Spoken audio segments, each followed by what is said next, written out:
Welcome back, everybody. It's the next episode of the Fearless Business Podcast. I'm your host, Robin Waite, the Fearless Business Coach. I've got a very renowned guest today in the form of Bryan Clayton, who is the CEO and co-founder of GreenPal. And it's fair to say, I'd say you're a veteran business owner, entrepreneur. Really looking forward to digging into your story today, Bryan. Welcome to the show. If you think about your business, I read a book by an author, Donald Miller. And the book is called A Million Miles in 1,000 Years. And the whole point of that book is like to live an interesting life. You have to live an interesting story. And so it's like, you got to do interesting stuff. You got to like do stuff that scares you. You got to do stuff that nobody else is doing. And I'm reading this book and I'm like, wow, that makes a lot of sense. My business is the thing that lends like an interesting storyline to my life. And so if you think about like a movie or a book, like there's the main character is going through highs and lows. They're overcoming these challenges, these obstacles. And for me, 22 years of business, the business is the thing that lends that type of storyline to my life and has made it interesting. Whereas if I was working for somebody else in a cubicle somewhere, it wouldn't have been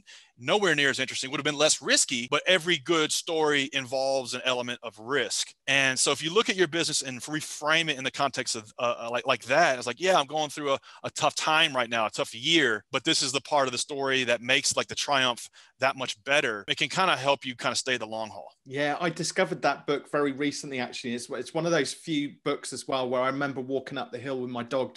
He tells a very compelling story and very emotional story. And actually, I kind of found myself tearing up a little bit over it. So thoroughly recommend that book by Donald Miller. It's a brilliant book. So how do you personally kind of stay motivated? You've been on one business, kind of thought you'd retired, step back into another business. How do you keep yourself kind of like pepped up and motivated with the work you do? Follow your passion and you'll never work a day in your life. I think that's bullshit. I think most passion you can't make money on.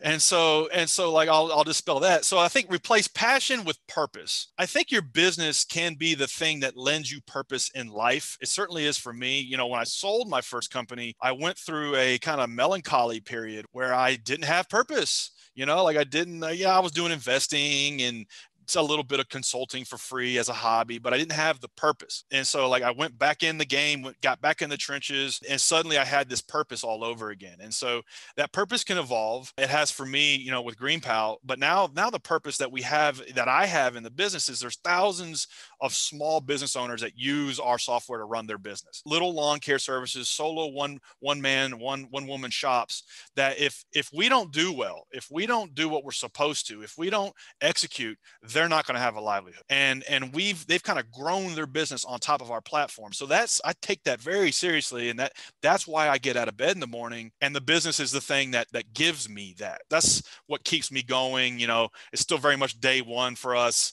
And that's what's going to keep me going another decade in this company. I think that's incredibly inspiring. And how will you know if there's a time when you need to step away from doing that? You evolve and you grow when you run a business. I certainly have. You know, I've learned things that I never would have learned in a million years. Read books I never would have wanted to read. Watched stuff on YouTube I never would have watched. So that's the cool thing about it. Like you can grow with your company. But I think like every company has like three phases: the startup, the grow up, and the scale up. And I think I'm naturally suited for the first two phases. The scale up, where it's like, okay, now, you know, you have 100 plus 200 people, you have managers training managers, and now you've got all of these like big company things and the culture might, you know, get a little out of whack. I don't think I'm wired to love that part. So I'm going to run this business for as long as I love doing it. And then if there's a moment in time where I don't love it, then I'm probably going to hand the reins off to a professional CEO to take it over. But I haven't reached that point yet. So who knows? Maybe I'll grow and evolve and be able to conquer that piece of it too, but I don't know yet.